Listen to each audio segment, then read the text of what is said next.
Salmonan, so you could pray your mean employee or work colleague out of employment. God may answer that prayer. However, God is not about to fire every individual within your workplace who is mean or is not a Christian. He loves those people just as much as He loves you. We know that God uses people to refine us, our character and our attitudes.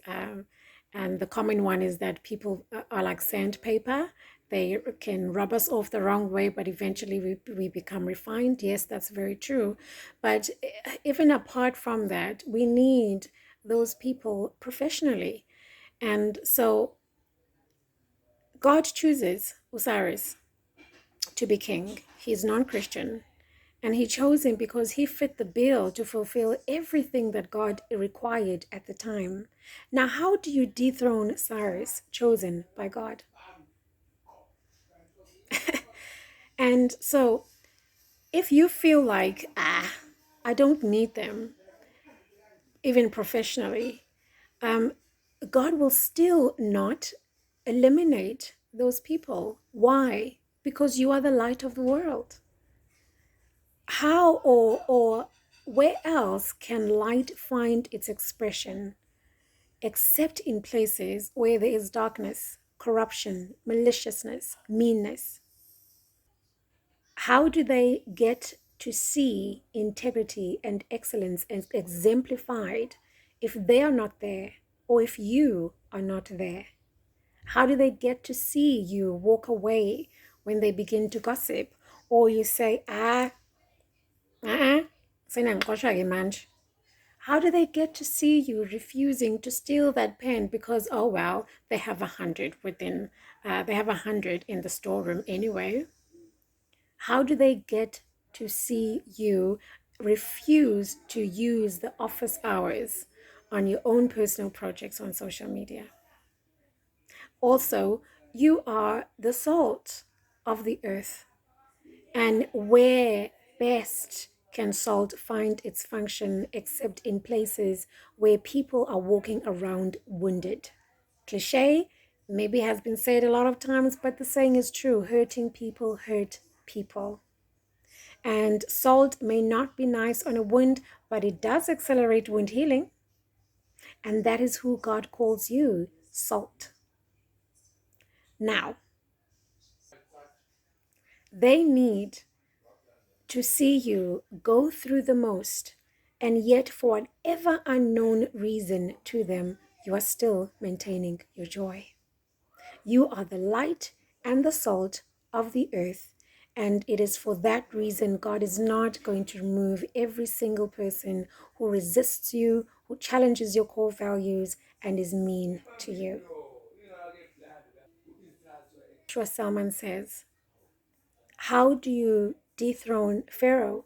How do you pray Pharaoh out of the throne? The only option which Joseph had at the time is sitting in a prison over something that he did not do.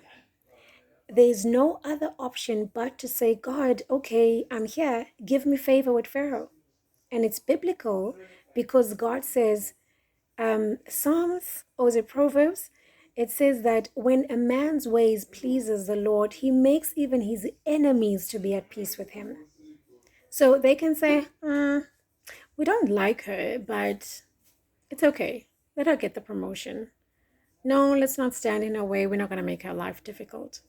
He makes even your enemies to be at peace with you. And that, thank God, is one of the solutions that we have when we are in places with people who are constantly resisting us or are wayward, if you will.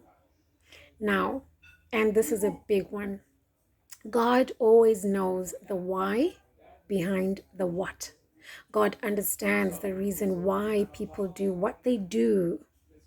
And we, on the other hand, are always praying from a very limited vantage point where we only just get to see the actions and behavior and attitudes of people.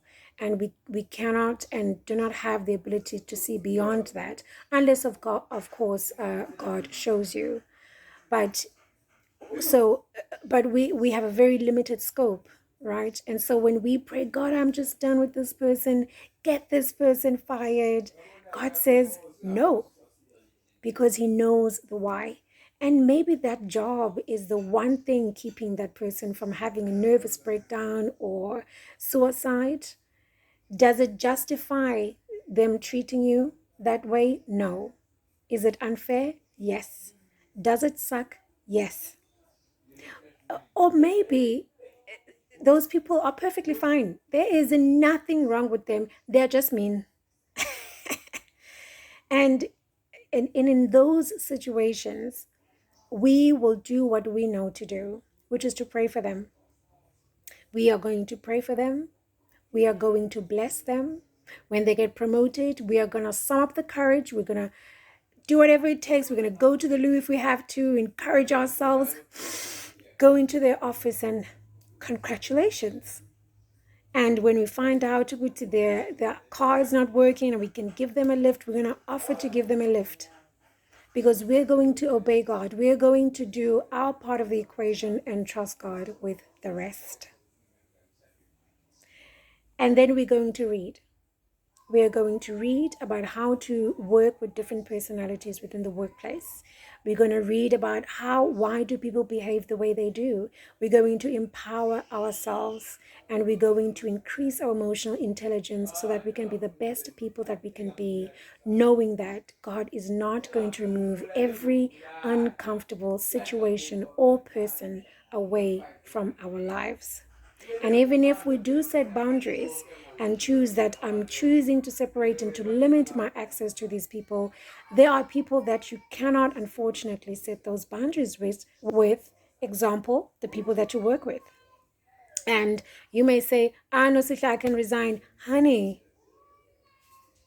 you're going to find similar people or worse people somewhere else. So we are going to do what we know to do. And when we have done that, we're going to stand. Okay. Bye-bye.